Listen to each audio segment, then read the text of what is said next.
Hello. हाँ बच्चों, last class में हमने इकोनॉमिक्स की स्कोप और नेचर को देखा था। ठीक है, तो वो आपने नोट्स पढ़े होंगे कि इकोनॉमिक्स का नेचर क्या है, इकोनॉमिक्स का स्कोप क्या है। ठीक है, आज हम देखेंगे कि इकोनॉमिक्स की डेफिनेशंस क्या है।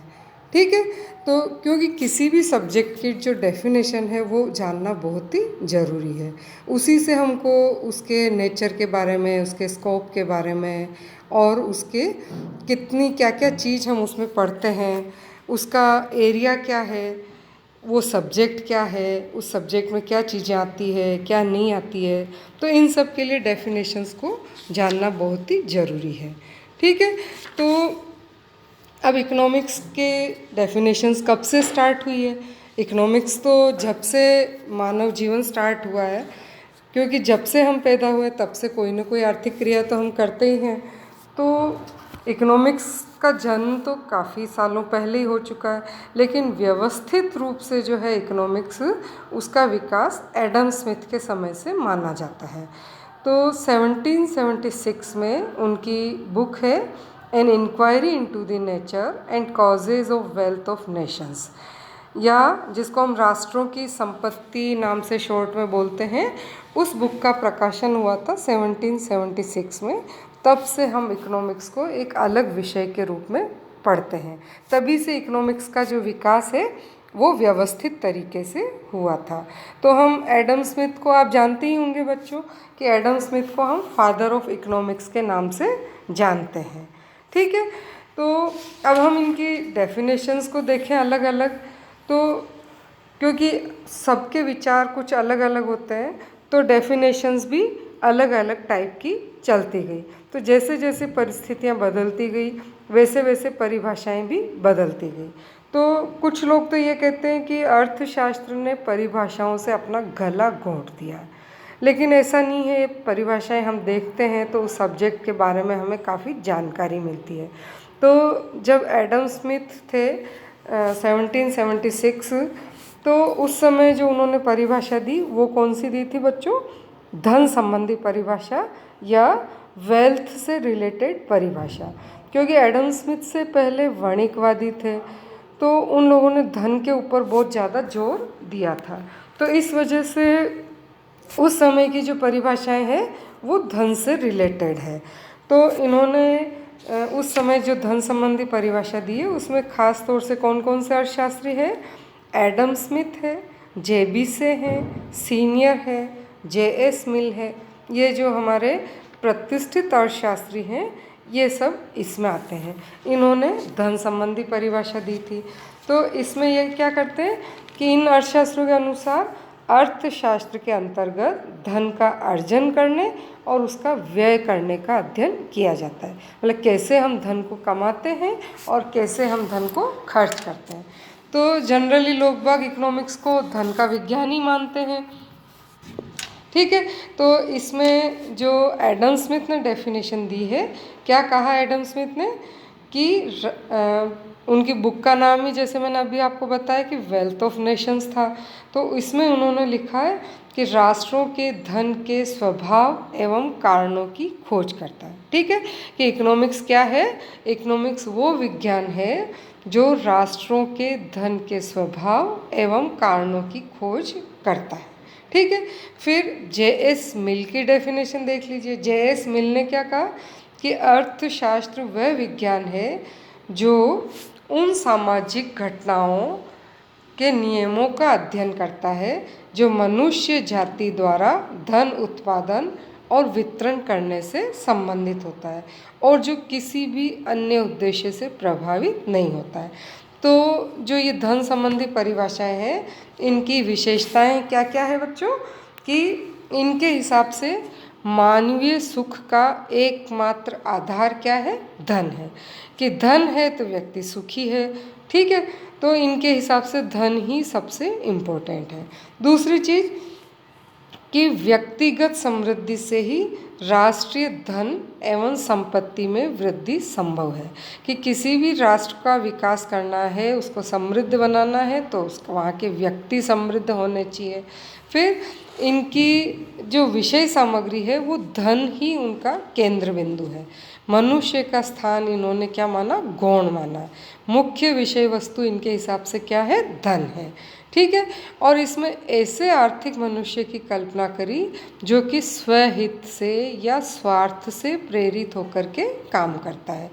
जो भी क्रिया करता है उसका जो रीज़न है, उसका उद्देश्य है, वो हमेशा स्वहित होता है। ठीक है बच्चों, तो इस तरह से धन संबंधी परिभाषा में इनकी विषय सामग्री धन है, व्यक्ति का स्थान गौण है और व्यक्ति को इन्होंने स्वहित से प्रेरित होकर के कार्य करने वाला बताया। और व्यक्ति अगर समृद्ध है तो वहाँ का राष्ट्र भी समृद्ध होगा। ठीक है। लेकिन इन परिभाषाओं की बहुत ज़्यादा आलोचना हुई। इसकी वजह से इकोनॉमिक्स को हेय दृष्टि से देखा गया और इन परिभाषाओं की वजह से जो है इन परिभाषाओं की और इसकी वजह से अर्थशास्त्र की बहुत ज़्यादा आलोचना हुई। क्या क्या आलोचनाएं हुई? नंबर 1, धन पर आवश्यकता से अधिक बल दिया, क्योंकि इन्होंने तो विषय वस्तु ही धन को मान लिया। ठीक है। और मनुष्य को गौण स्थान दे दिया। और नंबर 2, धन का संकुचित अर्थ। धन का मतलब इन्होंने केवल भौतिक वस्तुओं को ही लिया, जबकि अभौतिक चीज़ों से भी व्यक्ति को सुख मिलता है, लेकिन उसको इन्होंने कंसिडर नहीं किया। फिर नंबर 3, मानवीय कल्याण गौण। हमारा धन हम किसके लिए कमाते हैं? मानवीय कल्याण के लिए कमाते हैं, लेकिन ये धन के लिए ही धन कमाते हैं। मानवीय कल्याण को इन्होंने गौण माना। फिर नंबर 4, अर्थशास्त्र का संकुचित क्षेत्र। तो केवल इसमें उन्हीं अर्थ क्रियाओं का अध्ययन करते हैं जो धन कमाने और खर्च करने से संबंधित है। तो इससे इकोनॉमिक्स का जो स्कोप है वो बहुत ही संकुचित हो जाता है। फिर इन्होंने कौन से मनुष्य की कल्पना करी? आर्थिक मानव। ऐसा मनुष्य जो कि केवल स्वहित से या स्वार्थ से प्रेरित होकर के कार्य करता है, जबकि हम देखते हैं हम हमेशा देश प्रेम से, दया से, है ना, लोगों से अपने प्रेम से, इन सब चीज़ों से भी प्रभावित होकर के कार्य करते हैं। व्यक्ति हमेशा धन के लिए ही कार्य नहीं करता है।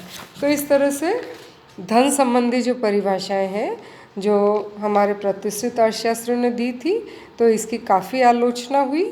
इसके बाद आते हैं मार्शल, पीगू, इन लोगों ने कल्याण से संबंधित परिभाषाएं दी।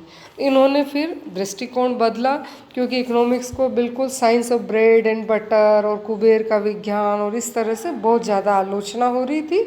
तो इस वजह से फिर मार्शल जो हमारे की नवप्रतिष्ठित अर्थशास्त्री थे, इन्होंने फिर दृष्टिकोण बदला, इकोनॉमिक्स को जो है सम्मानजनक स्थान दिलाने का प्रयास किया। इन्होंने कहा कि हमको धन तो कमाना है, लेकिन धन जो है वो किसके लिए कमाना है? मनुष्य के कल्याण के लिए कमाना है। तो ये जो परिभाषाएं हैं सेकंड वाली कल्याण संबंधी, तो इसमें मनुष्य प्रमुख है और धन जो है वो सेकेंडरी है। जो हमारा साध्य है वो मनुष्य है और धन जो है वो एक साधन है। किसके लिए? मनुष्य के कल्याण के लिए। ठीक है। तो इसमें मार्शल ने जो परिभाषा दी है वो क्या दी है कि राजनीतिक अर्थशास्त्र, क्योंकि इकोनॉमिक्स अलग विज्ञान बनने से पहले ये पॉलिटिक्स से जुड़ा हुआ था।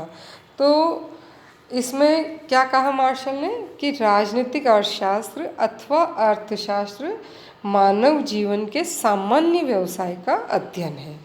इसमें व्यक्तिगत तथा सामाजिक क्रियाओं के उस भाग की जांच की जाती है जिसका भौतिक सुख के साधनों की प्राप्ति और उपभोग में बड़ा ही घनिष्ठ संबंध है। ठीक है। तो मार्शल क्या कहते हैं कि एक ओर तो ये धन का अध्ययन है और दूसरी ओर जो उससे भी अधिक महत्वपूर्ण है मनुष्य के अध्ययन का एक भाग है। तो इकोनॉमिक्स में हम जीवन के साधारण व्यवसाय, मतलब जीवित रहने के लिए हम जो सामान्य क्रियाकलाप करते हैं उसका अध्ययन है, और इसमें से कौन से भाग की जांच करते हैं? जिसका भौतिक सुख के साधनों की प्राप्ति और उपयोग से संबंध होता है। ठीक है। तो मार्शल ने क्या कहा? कि ये एक और तो धन का अध्ययन है, लेकिन दूसरी ओर जो उससे भी इम्पोर्टेंट है वो मनुष्य के अध्ययन का एक भाग है। इसी तरह की डेफिनेशन पीगू ने भी दी है कि अर्थशास्त्र आर्थिक कल्याण का अध्ययन है, और आर्थिक कल्याण से हमारा अभिप्राय सामाजिक कल्याण के उस भाग से है जिसे प्रत्यक्ष अथवा परोक्ष रूप से मुद्रा के मापदंड से संबंधित किया जा सकता है। तो पीगू थोड़ा सा अलग लेते हैं। पीगू क्या कहते हैं, कौन से भौतिक कल्याण जिसको कि हम मुद्रा के द्वारा नाप सकते हैं, उस कल्याण से संबंधित इन्होंने इकोनॉमिक्स को किया है। ठीक है। अब इसके अलावा केनन ने भी कल्याण से संबंधित परिभाषा दी। तो कौन कौन हो गए, मार्शल, पीगू और केनन। ठीक है। तो इन परिभाषाओं की हम विशेषताएं देखें तो क्या है कि इसमें मानव की प्रधानता है। सबसे इम्पोर्टेंट क्या है कि धन से ज़्यादा महत्व इन्होंने मानव को दिया है। ठीक है। फिर यह सामाजिक और वास्तविक मानव का अध्ययन करता है। ठीक है। केवल आर्थिक मानव का अध्ययन नहीं करता। यहाँ पे मानव कौन सा है, सामाजिक मानव है, जो कि दूसरों के कल्याण के लिए भी काम करता है। ठीक है। फिर इसमें मनुष्य के भौतिक कल्याण का अध्ययन है। यहाँ पर भी थोड़ा सा आप ध्यान दीजिए, अभौतिक कल्याण पर इन्होंने भी ध्यान नहीं दिया। कौन से उस पर दिया, भौतिक कल्याण, जिस कल्याण को कि हम मुद्रा से माप सकते हैं, उसी कल्याण पर इन्होंने भी जोर दिया है। ठीक है।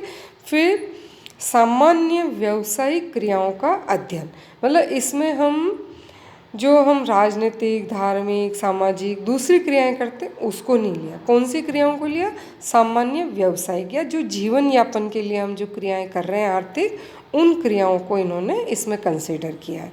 फिर इन्होंने क्या कहा, मुद्रा के द्वारा भौतिक कल्याण का माप हो सकता है। ठीक है।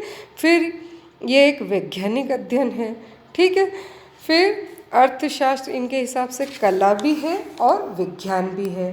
ठीक है। और इनकी जो परिभाषा है वो वर्गीकरण वाली है कि इन्होंने क्या क्या, सामाजिक, असामाजिक, भौतिक, अभौतिक, सामान्य, असामान्य, इस तरह से बांटने की कोशिश की है। ठीक है। तो लेकिन फिर भी आप देखिए कि पहले जो धन संबंधी है उसमें केवल धन पर जोर दिया गया, और मार्शल, पीगू इन्होंने किस पर जोर दिया, मनुष्य के कल्याण के ऊपर अधिक जोर दिया। लेकिन इन परिभाषाओं की भी आलोचनाएं हुई है। जैसे क्या कहा कि अब एक तो ये आलोचना हुई कि कल्याण को मापना असंभव है, क्योंकि कल्याण या वेलफेयर जो है वो क्या है, एक भावनात्मक चीज़ है, तो इसको कैसे नापा जाए, मापना बड़ा कठिन है। हालांकि इन्होंने कहा कि मुद्रा के द्वारा नाप लीजिए, लेकिन मुद्रा से नापना भी इसको बहुत ही कठिन है, और मुद्रा का स्वयं का मूल्य भी बदलता रहता है, तो इसीलिए कल्याण को मापना बहुत कठिन है। फिर इन्होंने केवल सामाजिक व्यक्ति की क्रियाओं का ही अध्ययन किया। अब जो समाज में रहते हैं उन्हीं की क्रियाओं का अध्ययन किया, लेकिन हो सकता है कोई व्यक्ति जंगल में या एकांत में रहता है तो उसकी क्रियाओं का अध्ययन इसमें नहीं आता है। फिर अर्थशास्त्र का संबंध हमेशा मानव कल्याण से ही नहीं होता है। कई सारी आप देखते होंगे कि ऐसी क्रियाएं भी दुनिया में या देश में होती है जिनसे कि कल्याण नहीं होता है। जैसे मान लीजिए शराब की फैक्ट्री है, सिगरेट की फैक्ट्री है, इसमें शराब बनती भी है, सिगरेट भी बनती है, बिकती भी है, और तो ये आर्थिक क्रियाएं तो है, लेकिन इनसे किसी तरह का कल्याण नहीं बढ़ता है। तो इकोनॉमिक्स में हम हमेशा कल्याण की बात ही नहीं करते हैं। फिर इसके अलावा एक आलोचना है कि अर्थशास्त्र उद्देश्यों के प्रति तटस्थ है। तटस्थ का मतलब कि हम इसको आदर्श विज्ञान नहीं मानते। कौन सा विज्ञान मानते, वास्तविक विज्ञान, कि वो कार्य अच्छा है या बुरा है इसको हमको नहीं देखना। जैसे अब शराब की बिक्री है या उत्पादन है, अब वो अच्छा है या बुरा है हमको ये चीज़ नहीं देखनी। हमको तो क्या देखना, शराब की डिमांड हो रही है इसलिए शराब का उत्पादन करना है।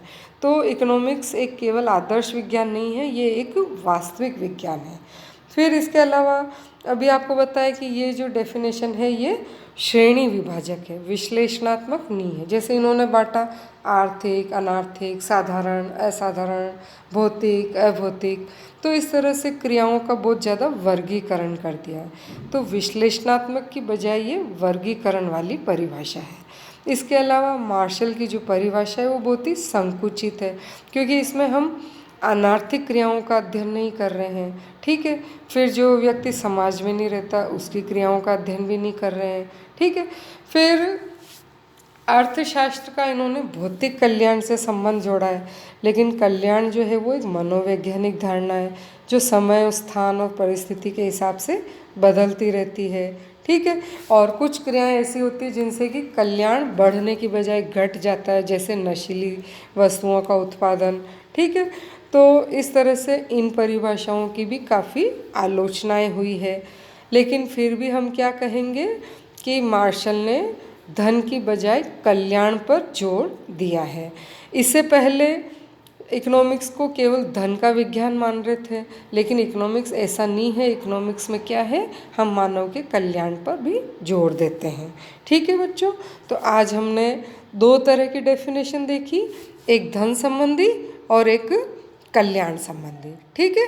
अब आगे नेक्स्ट क्लास में हम आगे की जो दो है, दुर्लभता संबंधी और विकास केंद्रित, वो दोनों डेफिनेशन नेक्स्ट क्लास में देखेंगे, ठीक है। अभी इन दोनों को पढ़िए आप। Okay, thank you.